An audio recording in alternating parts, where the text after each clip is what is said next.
Greetings and salutations. My name is Michael Schwahn and welcome to the channel. We have some more reaction content for you, and today we are checking out the gameplay trailer for The Cycle Frontier. Now, a slight background, I have played this.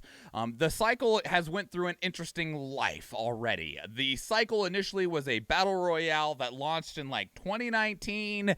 It didn't do very well, and the devs were like, shit, our game's not doing very well. So they took the game down and started rebuilding it. They went back to the drawing board, scrapped together what assets they could salvage, and started reworking the game. And for lack of a better way to describe it, they made Escape from Tarkov light in space. It is a high-risk, instance-based shooter. You choose the gear that you want to go in with, you go do missions, find some loot, and leave whenever you want, and whatever you are able to get out with, you get to keep. Whatever you lose or leave behind is gone forever. So it's this risk versus reward. What gear do I want to take in? You know, oh, I beat this dude, I get to take his stuff, and that's the way that it works, right? And this was put into initially its first closed beta back in October of 2021. I played it. I was like, man, I love Escape from Tarkov immensely. And this just was like, if you wanted to take a vacation from Escape from Tarkov while still playing Escape from Tarkov. It's literally just a less stressful, less complicated version of Escape from Tarkov. It's great. I enjoyed it a lot. That said, first closed beta had a lot of problems. Mind you, they were going into a really new space. It was the first closed beta. It was very much a beta, unlike this early access shit that a lot of companies try and pitch and call them betas. And so they took that feedback and they went back to the development hole and started working on the game some more. And then came March of 2022, and we got our second closed beta, which is actually going on right now. You can request access to play this game right now. The second closed beta is happening. Now, here's where if I sound concerned, I heard that this trailer has a release date in it, or at least a release window that is in the very near future. Okay? And the reason that concerns me is that I've been playing the second beta, and the second beta is good. They improved in a lot of ways, but it is not in a state that I feel like it is ready to go. Like, I don't feel like the game is ready. It's still got some things it needs. It needs balance really bad.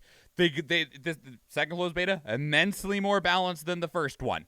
But it still has some serious balance issues, it has some progression issues, and it has some retention issues. It'd be a really fun game to play for like a couple of weeks, and then you're going to be like, well, that was cool, which, like, for like single-player story games, that's fine, but this is going to be, I believe, a free-to-play game that's running on microtransactions that they want to be essentially like a live service that you want to keep playing, and that's not good.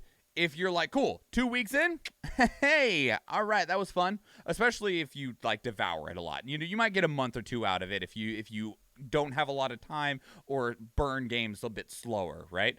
And part of that is also because the game is still in its infancy, and a lot of the high blood pumping tension moments that games like Escape from Tarkov have, or if we want to look at like standard battle royales, well, like Fortnite, Warzone, you get high intensity moments when you are down to the wire, when it's like, man, there's 3 teams left, I want to be the one that wins. You don't have that in games like The Cycle because you can leave whenever you want. You don't have to be the last man standing.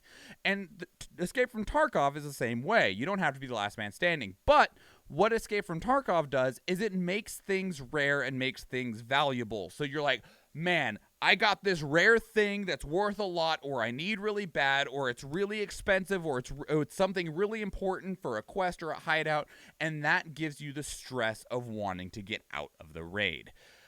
In my experience, which is about 60 hours with the Cycle Frontier, I haven't had that.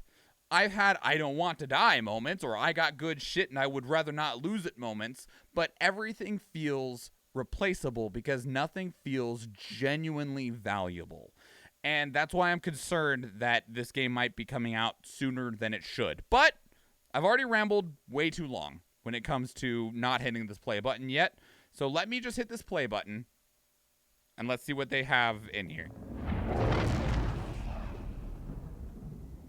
Hey Prospectors, I'm Dan, Creative Director on The Cycle Frontier.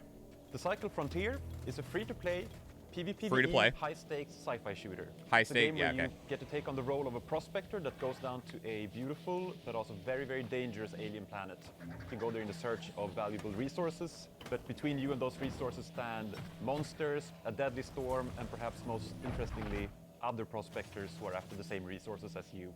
As a prospector, it's up to you how you want to navigate all those dangers.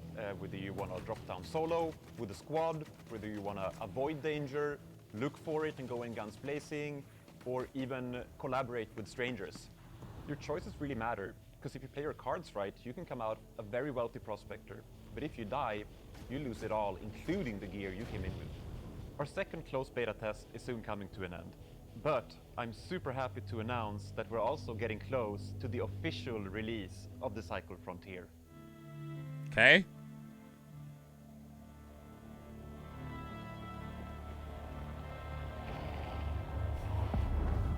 Hold on, real quick. I gotta pause this, okay? Like, so they're doing this little, like, stinger reel, right? Showing off these, like, pretty vistas and stuff and, like, walking into this cool set piece and stuff.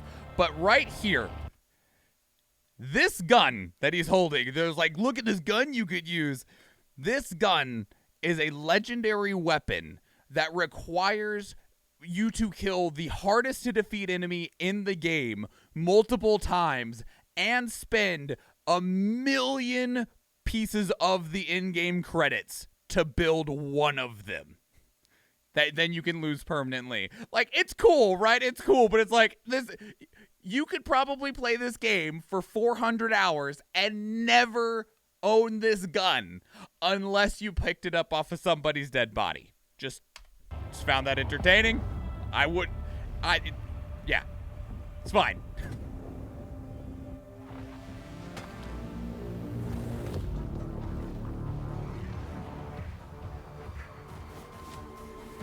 Does it have an insurance option like Tarkov? Sort of. I'll answer that after we finish the trailer.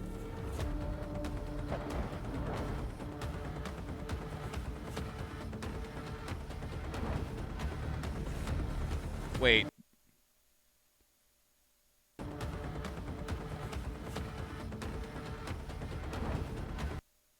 Is this a typo? April's in a week, dog.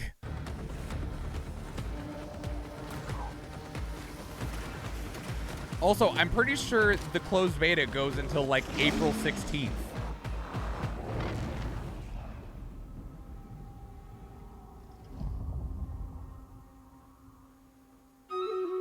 Yeah, the closed beta goes until April 19th. Excuse me. Okay, so one, to answer your question, Vandashar, sort of. Okay, the first closed beta, they had an option that nobody used for insurance, and the way that it worked was that if you could pay money to insure your stuff, and if you died, you got paid money back, and it was more than you spent.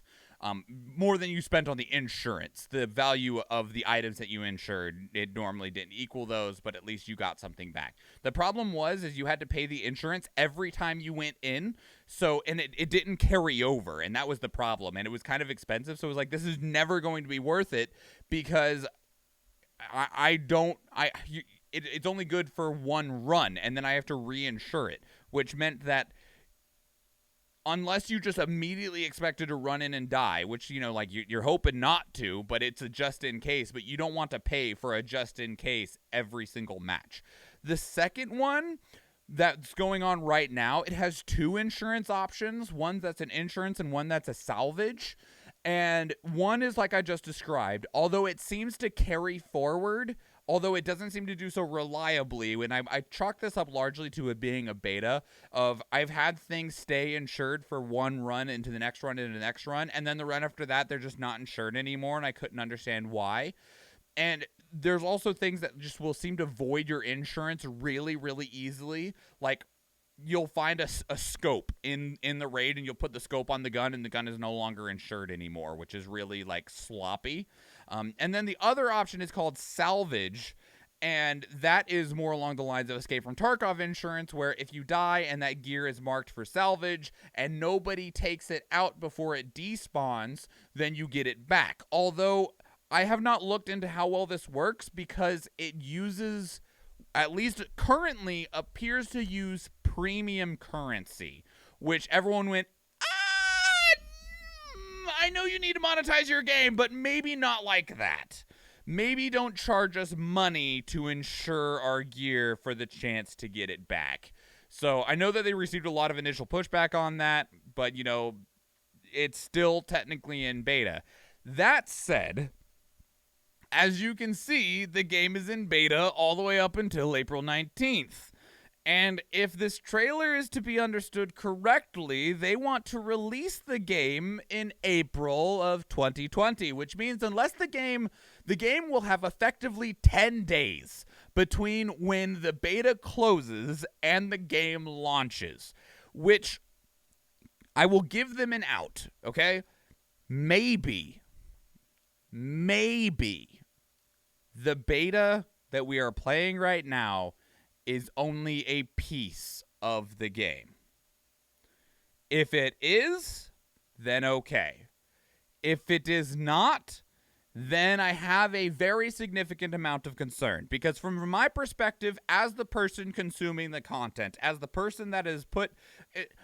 60 hours is, in my opinion, a considerable amount of time to be playing a closed beta. And especially when they were only open for limited windows like this. It's not ready. It's a lot better. Like, and admittedly, Jaeger, I will give them some mad props. Their community manager is fucking fire on Twitter. If I could have every single video game developer's community manager even have a fourth of the level of open communication and transparency that Jaeger does when they're working on the cycle, I would be so fucking happy as a gamer, right? Because, man, they immediately respond quickly, openly, transparently about everything. What's wrong? What went wrong? What they're doing to fix it? What feedback they've gotten about this, there, here, there. I'm very impressed with them in terms of their community management. It's very impressive. And like and they've actively been making changes and updates during both the cycle of the first closed beta as well as the cycle of the second closed beta. They're like, hey, we got to take the servers down for 2.5 hours to do this, fix this. You guys pointed this out. We're gonna fix it right now. We're gonna take them down for 15 minutes, implement that. Like they're on top of their shit. I will blow smoke up their ass for that. Like, man, they do a good job when it comes to getting on top of things and communicating about these things openly and clearly. That said, second closed beta where we're in right now, we are not in a release state, in my opinion. Both weapons and armor need balance some more. They did an immense amount for quests this second closed beta, but they still need just a little bit of tweak and a little bit of polish, and there needs to be something that genuinely makes you want to come back and go again. And I just don't feel like it's quite there yet. It's so close. But like I said, maybe they have things. You don't even smoke. You're right. I don't. So, you know, maybe they have things that aren't being shown, open, available in the beta. I don't know. But if they're hoping to release in a month, with what I'm seeing in the second closed beta, I feel like they're setting themselves up for failure. A really powerful launch that will peter out because they probably won't be able to deliver things that will make people want to play it more after they've gorged themselves initially. People will come in and be like, oh, it's so good. All right, what's next? And they'll be like, well, that's all we had. And they're like, oh, well, this was good, but it's not good enough that I want to order it again. And that's where my concern comes in. Now, maybe they need money. Like, I could see that. You cannot give them money in the closed betas. Like, you can see, like, the battle pass and stuff that's going to exist. You can't see the rewards for it, but you can see where the monetization trains exist. But they won't let you give them money during the beta. They're like, we're not going to charge you money in the beta, which, like, power to them, right? Like, they're not selling cosmetics or anything during these closed betas. They're making no money during these closed betas. And so, like, maybe the coffers are running low. They're like, we got to launch this to make some fucking money. But my concern is that I won't repeat all the concerns again. Biggest hurdle for them would be the comparison to Tarkov. It's already been a hurdle for them. It's been the largest talking point for this game, especially because it's the easiest comparison to make. Because I don't want to call it casual Tarkov, because that's doing this game a disservice. Because this game definitely stands on its own. It is not wrong to call it Tarkov Light, because I do believe that that is correct. The health system is simpler, healing is simpler, ammo is simpler. Everything is much more condensed and streamlined so that it's not a confusing mess of squares and spreadsheets the way that Escape from Tarkov is. So, and that's why I wouldn't even call it casual. The game is pretty intense. It just the desire to reel you back in the way that a lot of other games have is my concern of that this game will have. I want to play it, but I will say that after even playing it 60 hours, I'm like, cool, what's next? And 60 hours for a live service game is not enough. That is not enough to support yourself if it's a free-to-play launch. So, Jaeger, if you see this, you're doing a fantastic job. Thank you so much. I hope that you will take this feedback, and obviously, if you got what you guys are going to do whatever you want, but please, by all means, do what you can to give this game not just a strong breath at the beginning, but powerful lungs to keep it running forward, because I do believe it has a lot of potential. It's an enjoyable experience, but I'm worried that in its current state, it is set up for a sprint and not a cross-country haul. So, but that is it, everybody. We're going to go ahead and get out of here. If you have played the Cycle Frontier, or if you have played Escape from Tarkov, what do you think? Please leave your thoughts down in the comments below. I'd love to hear it. I'd love to have a more in-depth discussion about this game and what its future might be and the state that it is right now in the closed beta. If you want to keep up the conversation in other places, go on Twitter or Discord. Speaking of Discord, I actually play this game, and you can come play with me in Discord. I'll happily hang out with you. If you need, like, information about how to play it or what to do or where to go, I got you. Same with Tarkov. But also in our Discord, we actually have a channel dedicated to these reaction links where you can place links of your own, so where we can check out these trailers together on Twitch, because we do stream 4 days a week, Tuesday, Thursday, Friday, and Sunday, with these reactions happening on our Tuesday and Thursday streams.